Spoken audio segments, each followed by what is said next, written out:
great job. I'm really proud of you. It was nice to not sweat one out, right? It was nice to come in and to have high energy, right? To play together, to continue to build on a lead. Ty?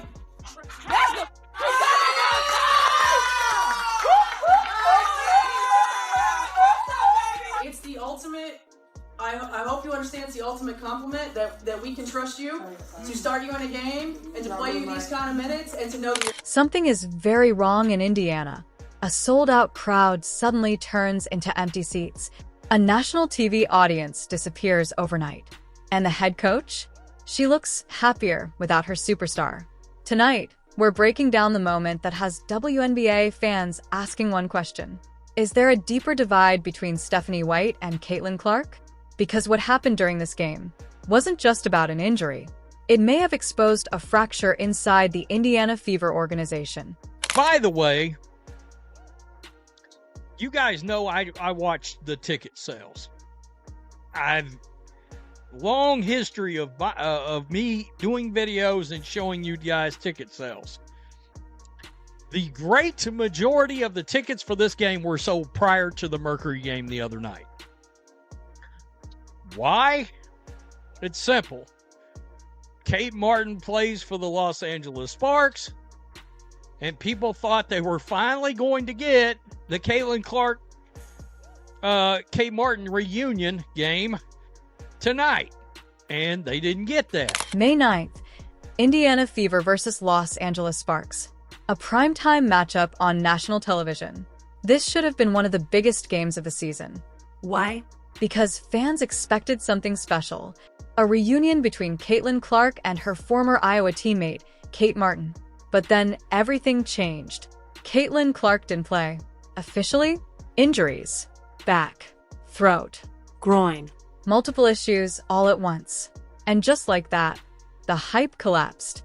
This was the look 5 minutes before the game, okay? Right here, you can see there were a ton of tickets. A ton of tickets. Now, or a ton of empty seats, tickets. A ton of empty seats. Right up here, right up here, right up here, right up here, right up here, right up here. Luckily, somebody had a bootleg stream going on YouTube, and I tuned in for the first 2 or 3 minutes just to be able to see seats. Most of these seats got filled up.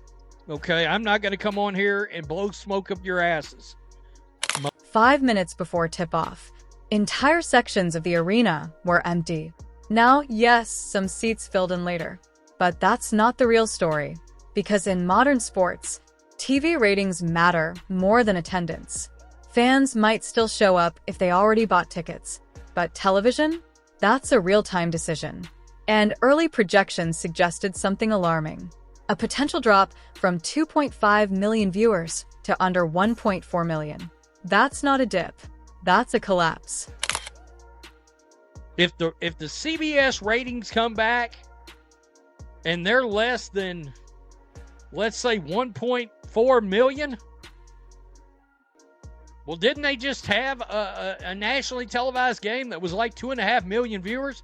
If last night's game comes in at less than 1.5 million viewers, then yeah, a hell of a lot of people tuned out.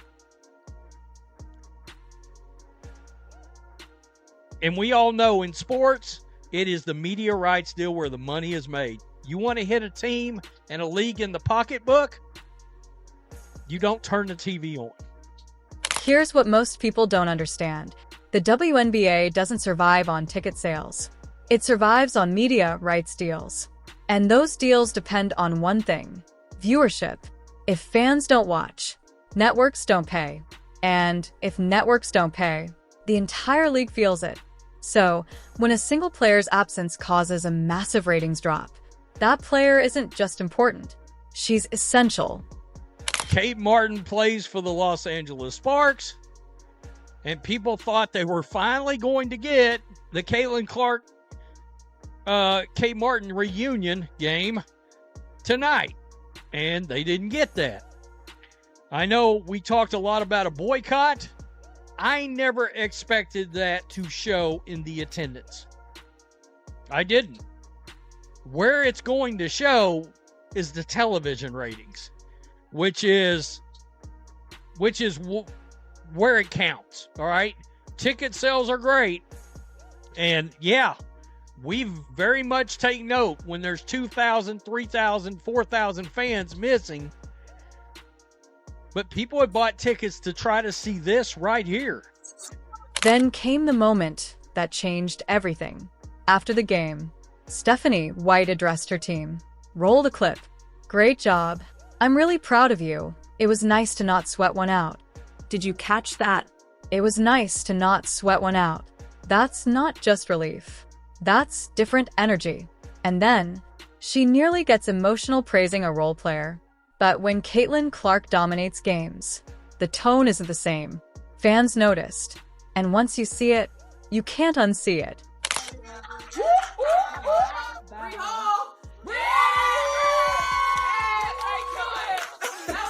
Was that your first career three, right? Yeah.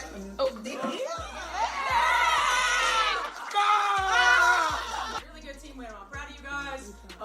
Get a couple days to get some rest.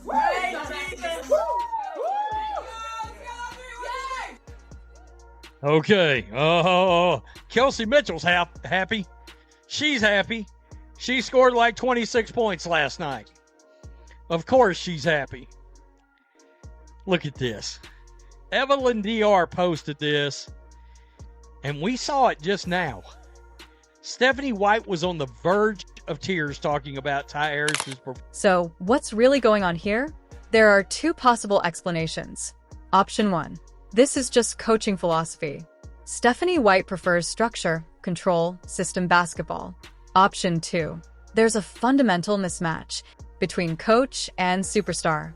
Because Caitlin Clark thrives in chaos, fast pace, freedom, creativity. And last season, that approach worked.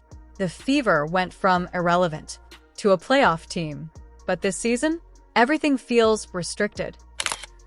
Yeah, I mean, if Stephanie White praises Caitlin Clark, it's like pulling teeth in the dentist office.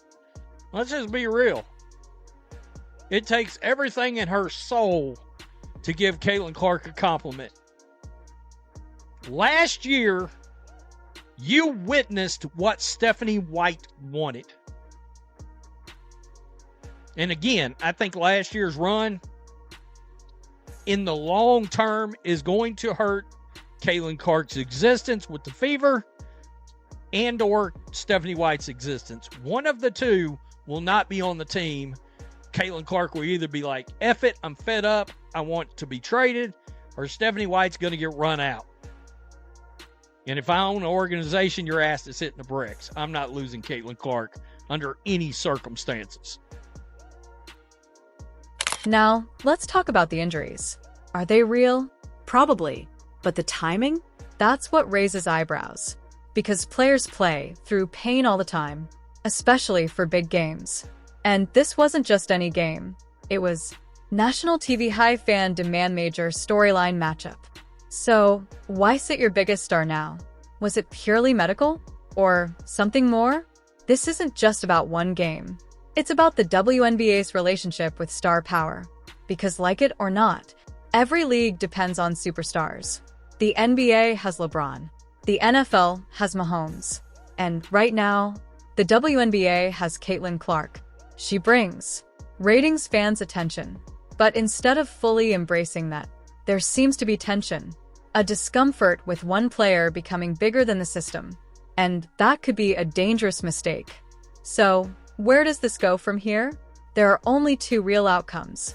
Either the team fully builds around Caitlin Clark, or this situation escalates. Because in professional sports, when a coach and a superstar don't align, someone always leaves.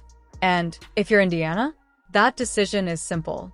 You don't lose a generational talent. Not ever. The ratings from this game will tell us everything. If they dropped, it proves Clark is the engine of this league's growth. If they didn't, then maybe the WNBA is bigger than one player. But one thing is clear. Something changed in Indiana. And this story is far from over.